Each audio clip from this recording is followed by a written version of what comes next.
Thank you for joining us for Grannies for Jesus.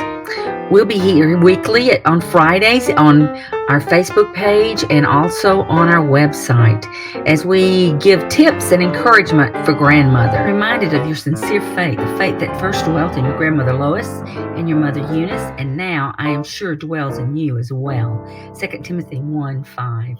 Now, tell me, are there any thing that you feel like you can share that maybe have been hard about being with grandchildren, as far as let's say some of you had grandchildren live far away, and we have a portal. One of my sons, my youngest son, gave us a portal for Christmas a couple of years ago. Now we live around. I mean, we have walking distance to their house, and then Andy and Mandy are only 7 miles away, which is about 15 minutes from here. But Andy's kids have had moving to Tennessee has been a real transition for them as far as grandparents are concerned, because we all lived in the same community. We lived all within walking distance or golf cart distance from each other, just really close. They could ride their bikes to my house. In fact, my 12-year-old grandson said the other day, I just remember it was so fun to me that Mom would send me to the store to pick something up at the grocery store, because we had a store right there. We could see it from our house.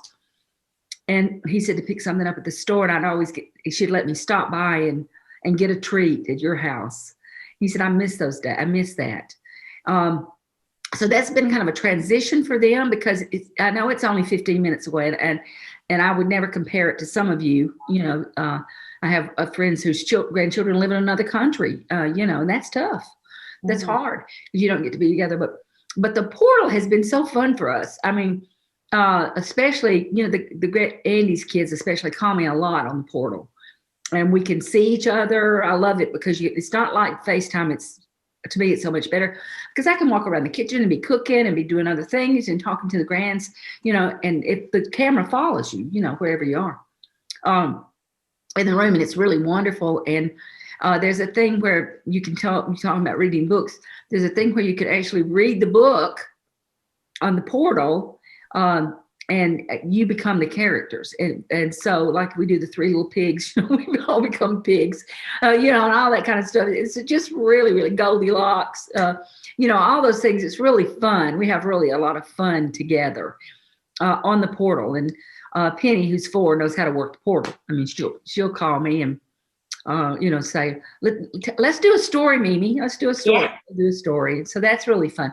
So that would be something you could do if you live far away, is to utilize, as the kids get older, that portal and being able to interact one-on-one, even if you live in the same city, but maybe it's 15 or 20 minutes away or 30 minutes or whatever. But this way you can really interact. I love the portal. I really do love. I do love my portal. So that would be something that you could do as well. But maybe some of you have got another thing that I would share too, that I really learned. Hank and I traveled. We used to own a travel agency, and we traveled a lot. And I would always buy souvenirs for all the grandchildren. Mm-hmm. And I began to see that, those souvenirs lasted 5 minutes. I mean, it was like it was over and done with and done.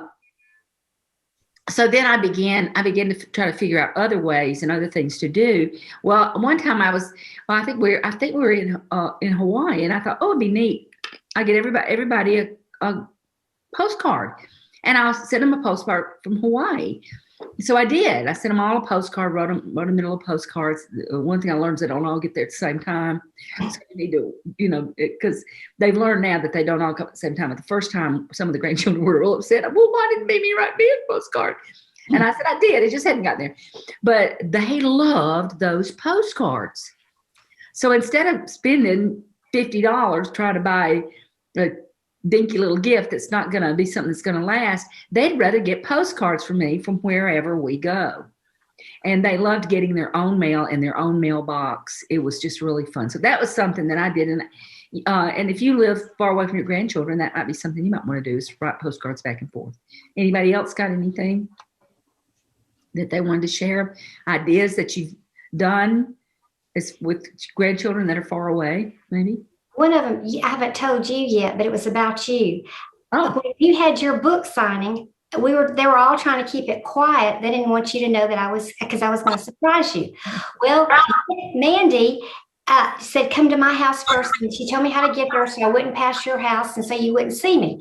Well, I went in and that precious little Sam had me flowers and a necklace. I just adore all those children, but Sam just, I don't know, he just took my heart.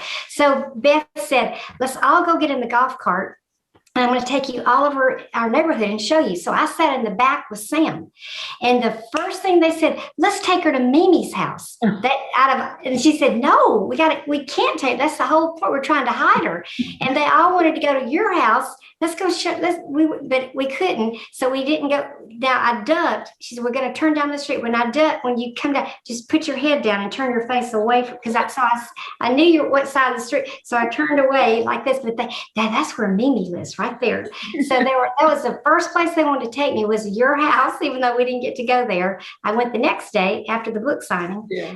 But that was so precious that that was their favorite thing they wanted to go to was you.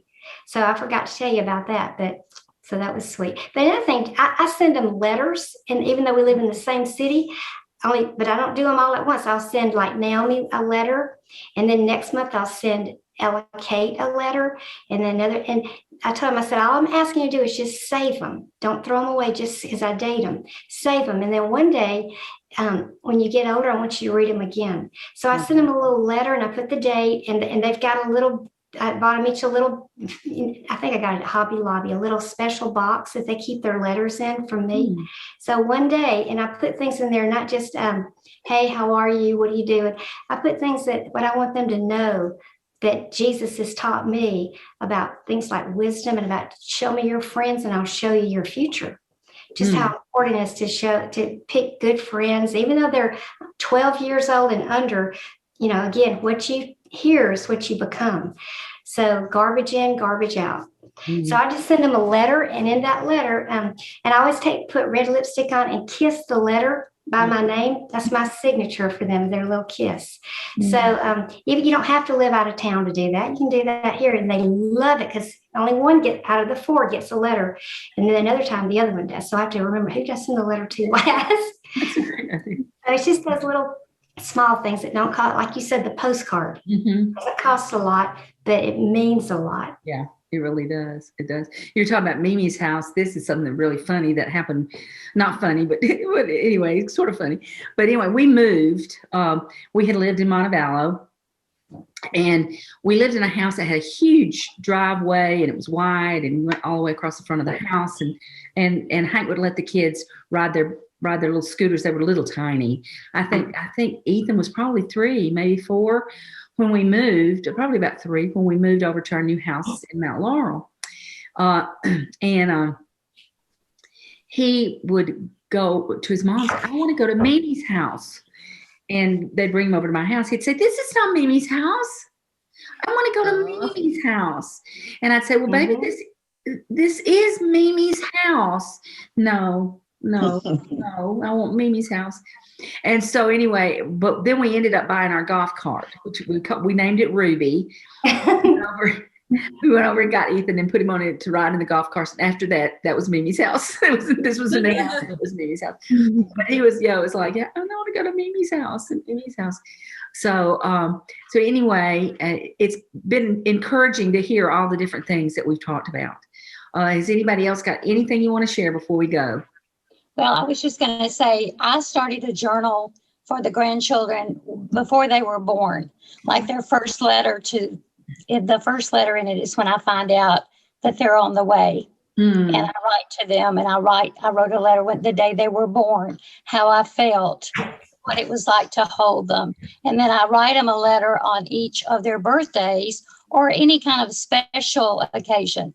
For the boys, it might be when they kill their first deer. For the girls, it might be when they've won some kind of award at school or something. And then when Annalie graduated, my last letter to her, and it filled up the journal, was a letter on her high school graduation. Oh, wow. Now, the problem is I thought everybody could read cursive writing, but they stopped teaching cursive writing. So you might want to think about printing it instead of writing it if you do that. But they can kind of figure it out. But we had to learn cursive writing. That's They right. Yeah, don't a have good to. incentive to learn cursive writing. You want to read Nani's journal to you. You had to learn to read cursive. Well, the thing that I write to them on their birthday is I recap the year. Remember when we came to your house and and remember I try to personalize it to what we got to do Wow. with that child so that they have kind of a history of what we've done that's special through their life. It gets complicated when there's 12. It was easy when there was one. She's like 12 journals. But it's real neat for me to sit down because it's a real time to think back and reflect on what God has done.